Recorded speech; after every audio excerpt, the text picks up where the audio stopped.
Баршаңызға сәлем. Бүгін сіздермен Аллах тағаланың қалауымен тағы да қауышып отырмыз.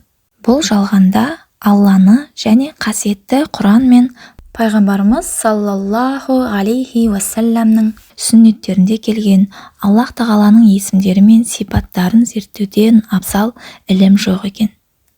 Яғни бүгінгі біздің видеомызда әлемдердің жаратушысы, яғни Аллах тағаланың көркем есімдерінің сырлары мен қасиеттерін одан әрі кеңірек ұғынуға, сонымен қатар Аллах тағаланы одан әрі жақын тани түсуге тырысатын боламыз.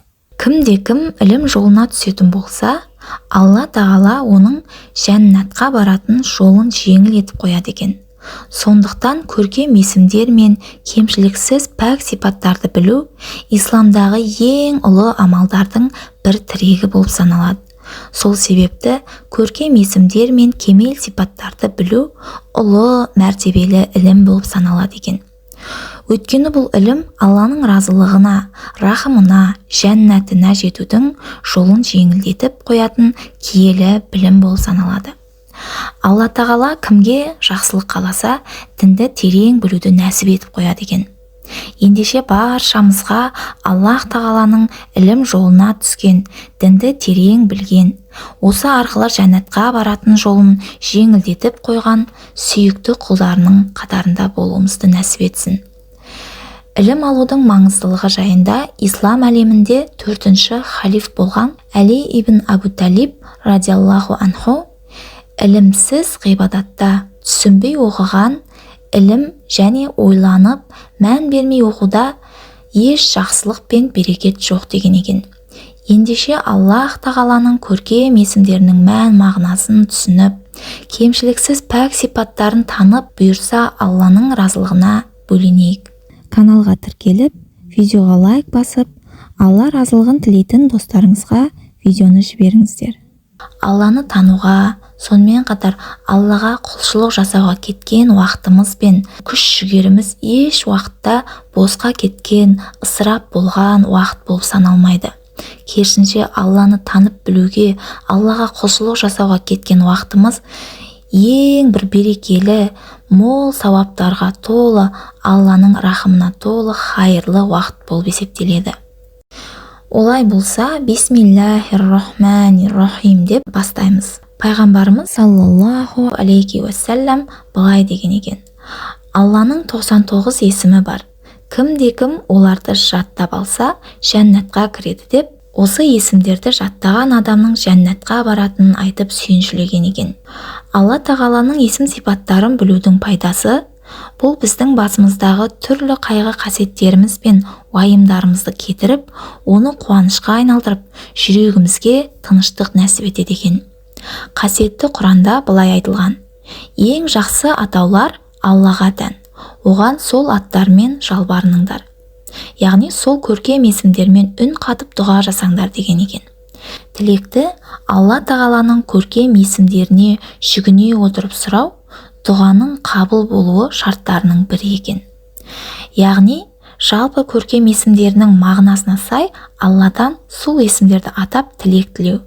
Мысалы, я аса кешірімді әл-ғафур, менің күнәларымды кешіре көр деп дұға тілеуімізге болады екен.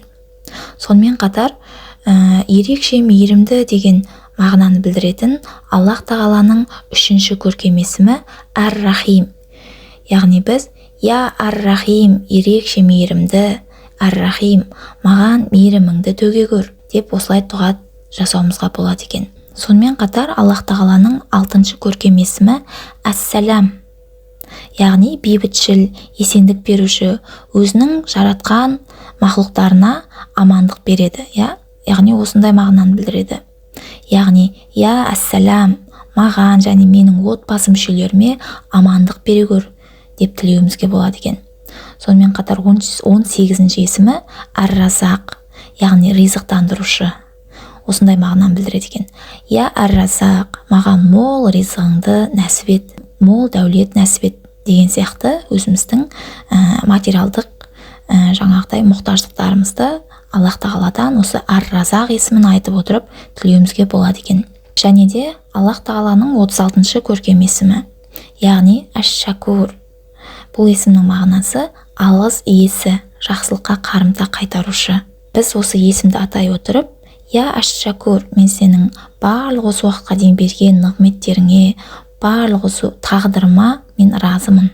Саған шүкіршілік айтам, саған алғыс айтам деп, осылай біз Аллах тағалаға шүкір етуімізге болады екен. Сонымен қатар Аллах тағаланың 94-ші көркем есімі әл-хади, яғни бұл есімнің мағынасы туралыққа бастаушы деген мағынаны білдіреді екен.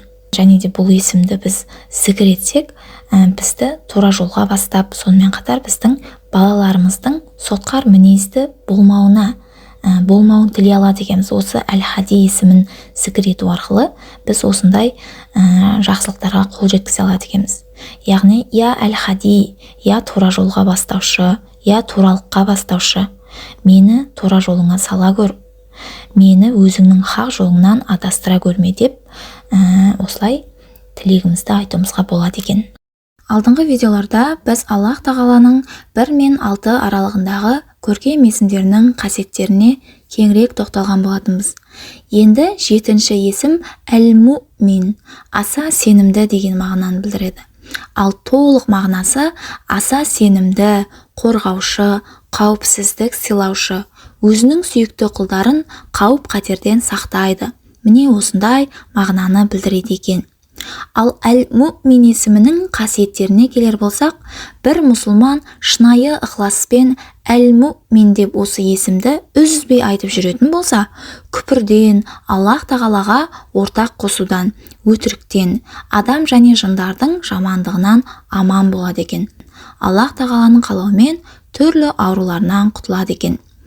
Кім күн сайын осы есімді 131 рет қайталайтын болса, иманы берік, сенімді адам болады. Жаман кеселдерге шалдықпайды екен. Мінекей әл-муъмин есімінің осындай керемет қасиеттері бар екен. 8-ші көркем есім әл-мухаймин, толық басқарушы деген мағына. Ал толық мағынасы үстем, қорғаушы, толық басқарушы, баршаның үстінде билік жүргізеді және оның бәрі де оның билігінде.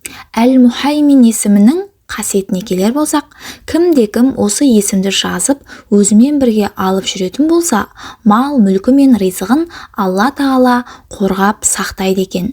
Және де кім ғұсыл алып болған соң, осы есімді 100 рет қайталайтын болса, ол адамның сыртқы келбеті нұрлы және жарқырап тұратын болады екен.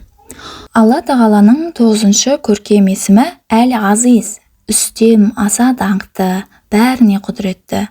Ал толық мағынасы үстем, аса даңқты, құдіретті, аса зор, ұлық, қуатты, зор кеңшілік иесі, онымен ешкімде теңесе алмайды. Мінекей осындай мағынаны білдіреді екен. Ал әл-азиз есімінің қасиеттеріне келетін болсақ, дұшпандардан үстем болу үшін оқылады екен. Алланың бұл көркем есімін таң намазынан кейін қайталап оқып жүрсе, Алла тағала оны қаржы мәселесінде ешкімге тәуелді етпейді екен. Оқылу саны 94. Расында Алла мейірімді, бәрін естуші, бәрін көруші, дұғаларды қабыл етуші және аса құдіретті. Алланың рахымынан ешқашан үміт үзбеңіздер. Шын ниетпен сұраған дұғаны Алла тағала қайтаруға ұялады дейді. Сондықтан Алладан басқа ешкімде мұқтаждығымызды өтей алмайды. Тек бір Алладан ғана қол жайып көмек сұрайық. Тек бір Аллаға ғана мұқтаж болайық. Видеоны соңына дейін қарағандарыңызға рахмет. Алла тағаланы танып білуге кеткен уақыттарыңызды Алла тағала береке мен жақсылыққа толтырсын. Каналға тіркеліп, видеоға лайк басып, Алла разылығын тілейтін достарыңызға видеоны жіберіңіздер.